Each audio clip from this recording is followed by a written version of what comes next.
زما ډاکټر بازاده نوم دی. زه اسوسییټ پروفیسر په تور د ان ټي ډپارټمنټ ایلرچ کې کار کوم.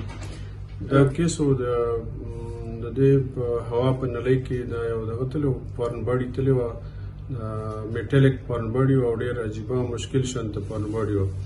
بنو نه راغلي دي هلته کې اول ټرای شوي وو، کوارټ نه راغلي ساري هلته کې بل اول ټرای شوي وو، هغه نشه ورکړې وه، خو چونکې هغې سره دونه ایکسپرټیز او دغه نه انسټرومنټس هم ورسره شاید مسله وه، نو هغه ونه شوه. بیا دلته لرې ته موږ ته چې راغله ما وکتو نو واقعي ډېر رایستلو په لحاظ سره ډېر مشکل کیس ښکارېدو، خو بهرحال موږ داخل کو صحت کارت باندې هم داخل کو بالکل فری، او نن هم الحمدلله هغه ښه په آرام سره رویست او ماشوم هم ټیک ټاک دی او دا فارن باډي بالکل ښکاره ده. دغه کې تاسو کتلی شئ هغه چې دی دغه یو ماشوم ته هېڅ قسم مسله نشته.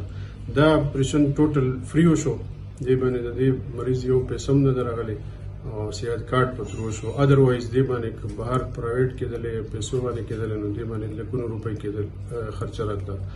زه خپله شهباز نامه مې ده، موضوع د سفیان اتو کالو ده. دا تقریبا بلې هفتې جمعرات په ورځې باندې د ماسپښین ټیم کې د یو میګرنټ والا یو هغه هغه د خولې کې ولو غلطۍ سره نه لړو، هغه بیا هوا په نلۍ باندې لړو او پی ډي هسپتال ته بوتله. ځکه چې کله ایکس رې وکړې نو د فارن باډي په دغه کې پرته وه، د برونکي کې، نو هغو بیا ما ته ویلي چې یاره دې په دې ځای کې اپریشن کوو پی ډي کوارټ کې. هغو بیا سبا ته چې کوم دغه اډمیټ کړو، هغوی ته یې غټه نشه ورکړه، هغو خپل ټرایي پرې وکړه، خو هغو ناکام شو. بیا هغو زه ریپورټ کړم دې د ډیډیریډ هسپتال توري سیکوارټ ته.